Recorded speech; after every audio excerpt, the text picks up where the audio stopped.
السلام علیکم ورحمۃ اللہ وبرکاتہ نحمدہ ونصلی علی رسولہ الکریم اما بعد 1977 یا 1978 کا قصہ ہے۔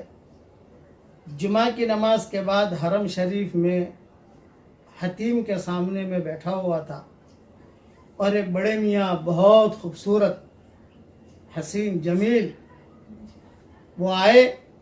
انہوں نے آ کر کہا بیٹا آپ کو ایک ہدیہ دیتا ہوں۔ میں نے کہا دیجئے۔ تو انہوں نے کہا کہ ہر جمعہ کی نماز کے بعد 7 مرتبہ سورہ اخلاص پڑھ لیا کر بیٹا، اور 7 مرتبہ سورہ فلق پڑھ لیا کر، اور 7 مرتبہ سورہ ناس پڑھ لیا کر۔ تو اگلی جمعہ تک اللہ تعالیٰ ہر برائی سے، ہر بری خبر سے، ایکسیڈنٹ سے، مکروہ سے، بری بیماریوں سے اللہ تعالیٰ تیری حفاظت کرے گا۔ وہ بڑے میاں کہہ کر چلے گئے۔ میں نے اپنا عمل بھی شروع کیا، لیکن میں کسی کو بتاتا نہیں تھا کیونکہ میرے سامنے حدیث نہیں تھی۔ انہوں نے بات بتائی، اسی وقت ہمارا سفر ہوا تھا 1.5 سال، 1.25 سال کا، پورے سفر میں پڑھتے رہے۔ لیکن جب کتابیں دیکھنا شروع کی، کتابیں لکھنا شروع کی، ترجمے کرنے شروع کیے، کتابیں دیکھنے کا موقع ملا تو یہ حدیث ملی۔ اس لیے آپ سب حضرات کو یہ میں بھی بتا رہا ہوں کہ ہر جمعہ کے دن، جمعہ کی نماز کے بعد یا ظہر کی نماز کے بعد، خواتین ظہر کی نماز پڑھتی ہیں ہمارے ہاں، فوراً پڑھنے کی ضرورت نہیں ہے۔ جمعہ کی نماز کے بعد سنتیں پڑھ لی، تسبیحیں پڑھ لی، اطمینان سے فارغ ہو گئے۔ آج کل چونکہ یہ حالات کی وجہ سے کئی جگہوں پر جمعہ ہو بھی نہیں رہے ہیں، ظہر پڑھ رہے ہیں۔ شرط ہے اس میں جمعہ کا ہونا شرط ہے۔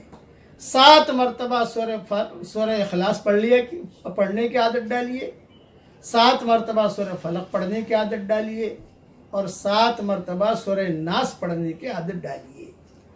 اس کا وقت، بہترین وقت تو یہ ہے کہ ابھی سنتوں کے بعد، نفلوں کے بعد پڑھ لیں، لیکن بعض مرتبہ بھول جاتے ہیں تو بھی کوئی حرج کی بات نہیں، چلو عصر تک پورا کر لو جمعہ کے دن۔